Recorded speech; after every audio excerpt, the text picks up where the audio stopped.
afternoon. Hi, my name is Barbara Butler. I am the host of Experience, Strength, and Hope. And tonight I'm sitting here having a conversation with Chris Hamlin. He is a real estate agent with Sampson Properties.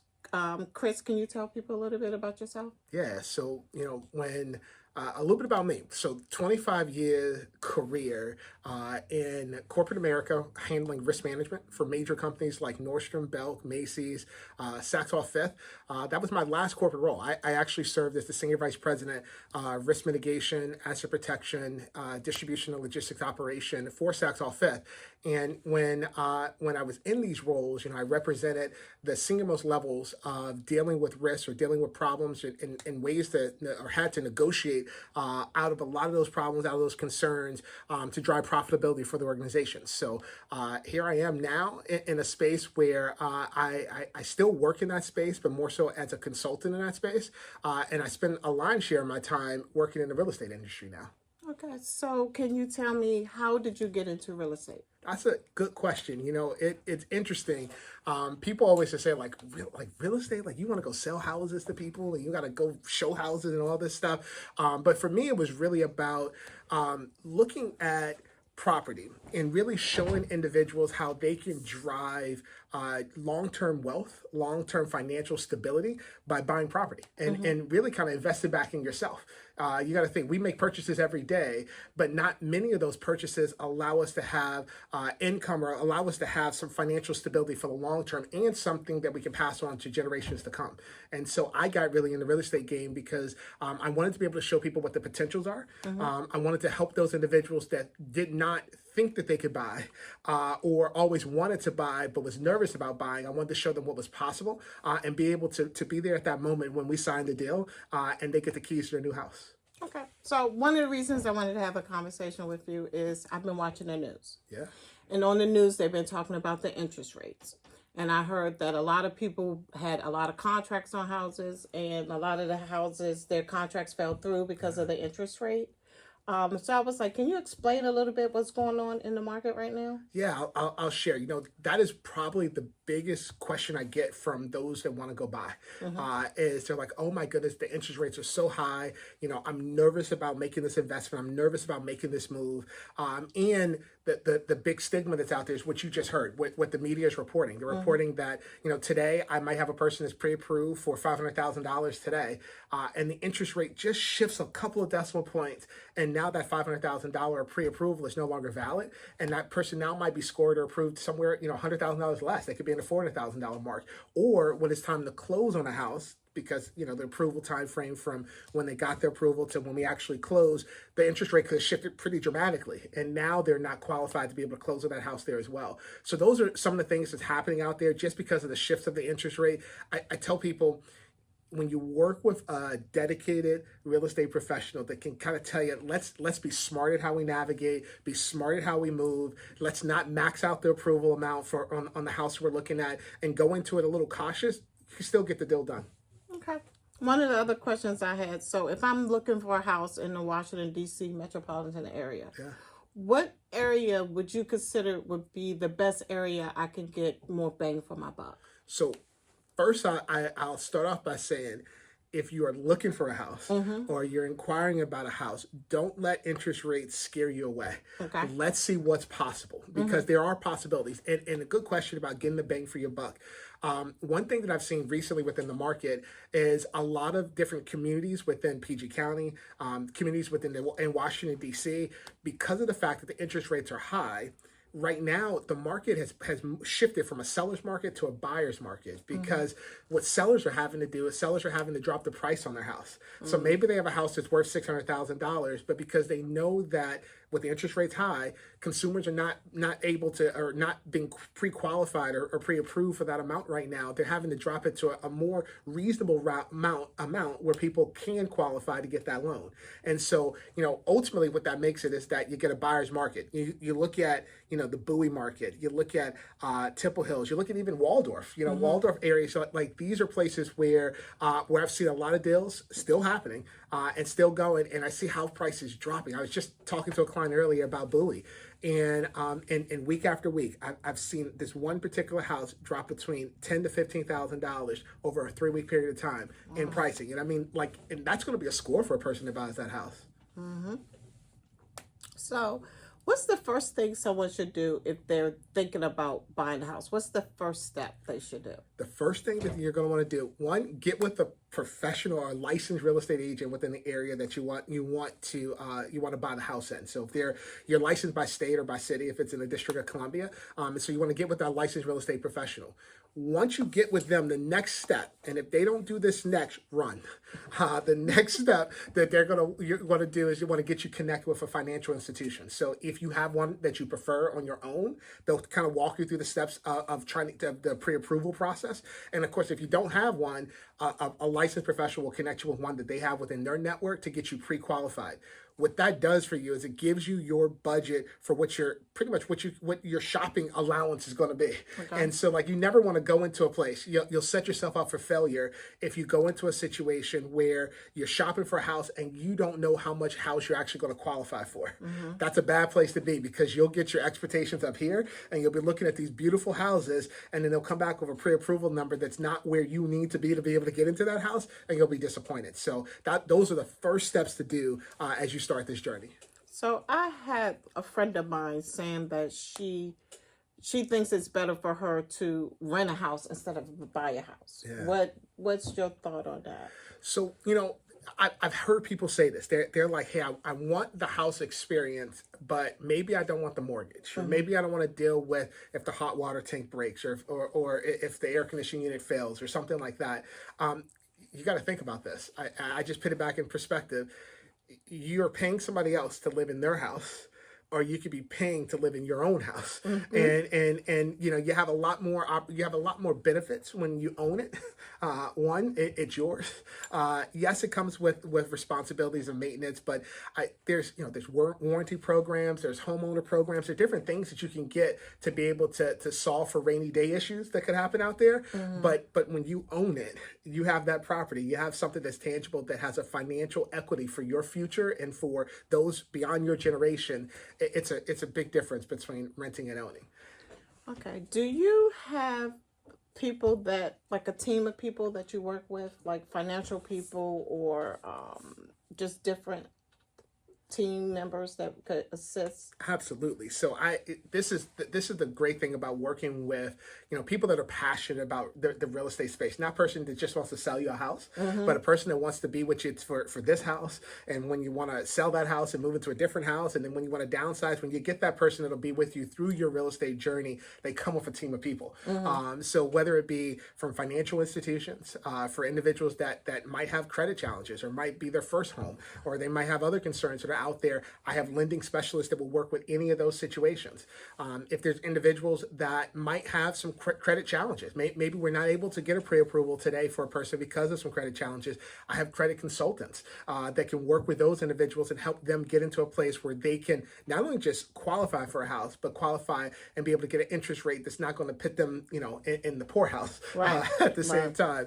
I also have with my brokerage, we have a network of other resources, whether it be remodeling services or home improvement services, even from pest control to alarm systems to whatever the case might be. I have a network of individuals that can help along the real estate journey, not just when you buy it, but while you're living in it, all the way up until when we want to upsize or downsize, wherever we want to go.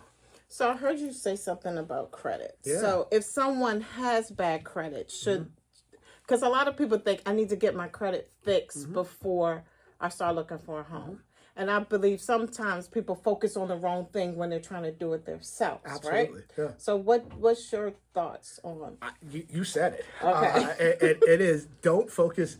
If you're like, I don't want to get into a house because my credit's not where it needs to be, or I'm concerned about my credit, let's talk to a credit consultant. Let's take a look. And each case is different. But what a credit consultant will do, and the one that I work with exclusively, what he'll do is he'll take your profile and he's going to look at your profile. The key thing about Mr. Ron Donaldson is his name. The key thing about him is that he's a former lender. He actually worked for several different banks. So he's able to look at your credit profile and say, hey, all right, this right here is going to disqualify you for X, or this is going to score you low for Y, or whatever the case might be. And he will custom craft a program to say, okay, within 3 months, if we do these steps, we can get you ready for pre-approval. But maybe it'll take 6 months, because 3 will get you pre-approved. Right. 6, we're going to get you the best interest rate we could possibly get you at that rate. And so he builds a curated program from every client that I send his way. And typically, I got to tell you, Barbara, I share this all the time. Working with him, I've seen people go from not able to qualify today to in a home somewhere between 6 and 9 months later. Oh, wow. If they stick to the program to the and course. follow the Yep. guidance from him. And I'll tell you another secret. I don't share this a lot, but because we're friends, I'll share this here with your audience here, is that those that use that credit consultant or work with them through me, if they work with me to be able to go back and buy their house after they've gotten everything cleaned up to do that, I'll actually roll in the amount of money that he charges for his program. I'll roll that in to all the financing pieces that we have to do on the house. So they don't have to put the money up front. We'll deal with that at closing table and get that ratified at the end of things. So they'll go through the whole credit consultant piece, no money up front. We'll wrap it up when we close on the house, and then we'll walk away as great clients, and hopefully I've earned their business for life at that point. That's great. Yeah. So if someone is looking to sell their house, what recommendations could you give them to increase the selling price of their house? So this one's gonna hurt. I tell people this all the time. This is gonna hurt, because what I just saw is I saw my mom in my mind, and my mom tells me all the time, my house is worth X, Y, and Z. And I say, Mama, it would be worth X, Y, and Z if you didn't have all this clutter in this house. So I know if my mom is watching this, she won't get mad, but I'll tell you that to be able to maximize your sell price of your house, you got to think about, if you're in a community that's attracting young buyers, that's attracting first-time home buyers, they want to be able to see how they're going to be able to come into this home, how they're going to build a family in this home, how they're going to grow in this home. And if you've outgrown the home, the last thing you want to show them is that they're not going to have enough space. So to declutter the house, doing any type of work just to make it cosmetically neutral. And so if you painted your walls blue or pink or things like I've seen that. Like, come on. Let's. Or I've seen you walk in and they have this big old picture of themselves in goodness. their family room. Like it's a shrine. Yeah. And you're like, okay. And you went from buying a house to fixated on that one thing. Those are the pitfalls to avoid. And so when I get out, when I'm working with a seller and a seller says, hey, I tell me how you would sell my house. So before I even take on a client, I do an interview with them, and it's a two-way interview. It's them to interview me to see how I'm going to market and be able to sell their house and get them what they think their house is worth. But on the same time, it's me to interview them to see how willing and receptive they're going to be for me to be able to move their house and to be able to sell their house. And so in that conversation, I do a walkthrough of the house and I say, hey, look, we're going to either have to purge, we're going to have to clean up, we're going to have to do some things before we even start showing the house, or I get a photographer in here to take photos of the house. And in some situations, I might just say, hey, if you got another house that you've already secured before we do this, let's move out of this house and stage it. Right. and get it prepared so that first-time home buyer or that the person that's going to buy this house, they walk in and they got a clean slate and a fresh mind for what the house could be for them. So is it true, like I hear a lot of people say that if you are doing home improvements to your house, you should mainly invest in your kitchen and in the bathroom? That's what people say. Now I got to tell you, I've walked into houses, and like you said, as soon as you walk into the foyer of the house, you're like, oh my God, that wall is horrible, or this is boxed in, or I don't like that. And that's even before you get to the kitchen or the bathroom. We spend most of our time in our house, in the kitchen, and in the bathroom, and probably the bedroom right after that. Yeah. And so those are key areas, because that's where you're going to spend the most of the time. But I got to tell you, if you got big holes through your walls in the living room, you probably want to spend some time and get those areas taken care of. And I'll share you this too. There's a program that we have at our brokerage called Curbio. And Curbio is a service that will actually jump into the mix They will come in, they'll look at the house, they'll say, hey, these are the improvements that we should do to be able to sell your house, especially if you say, hey, I want to get X amount of dollars from it.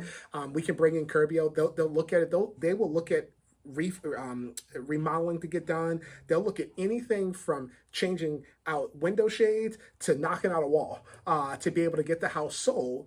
And once again, this is another service that's done, they have contracts and agreements and things like that, but it's done with no money out of pocket, and they handle their fees at the closing table.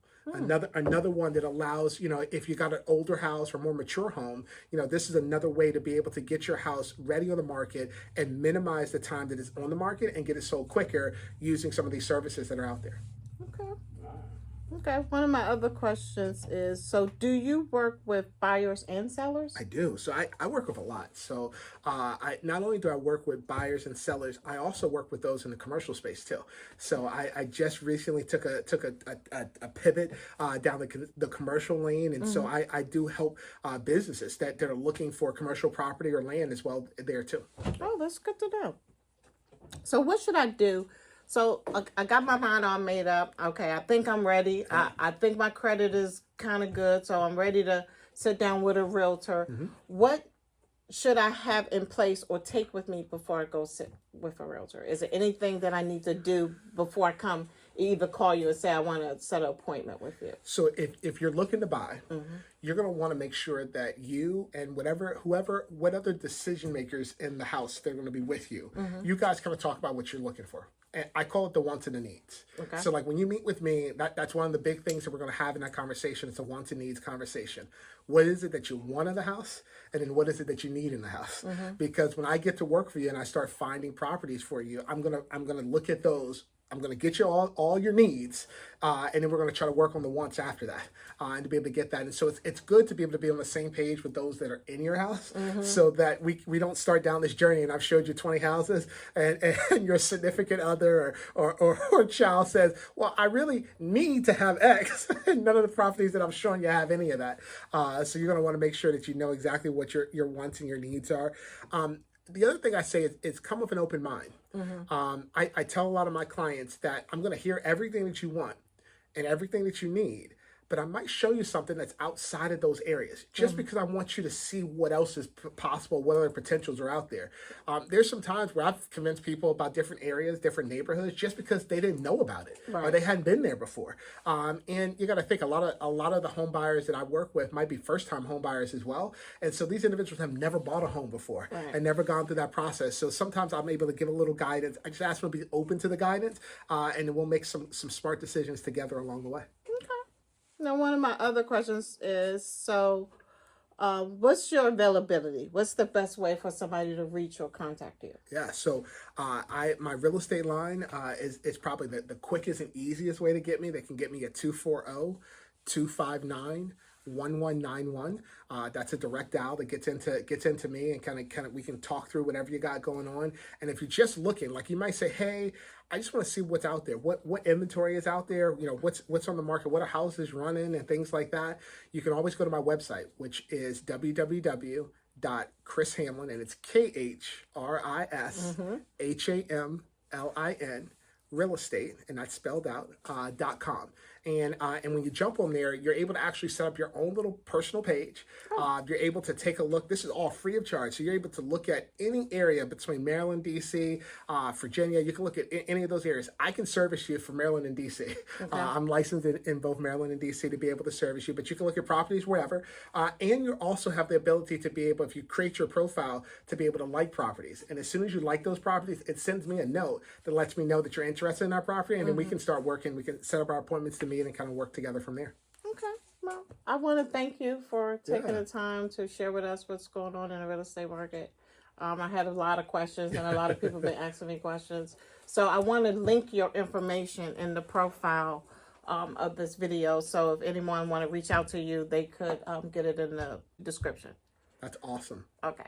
Thank you, everybody. Bye, guys. Bye.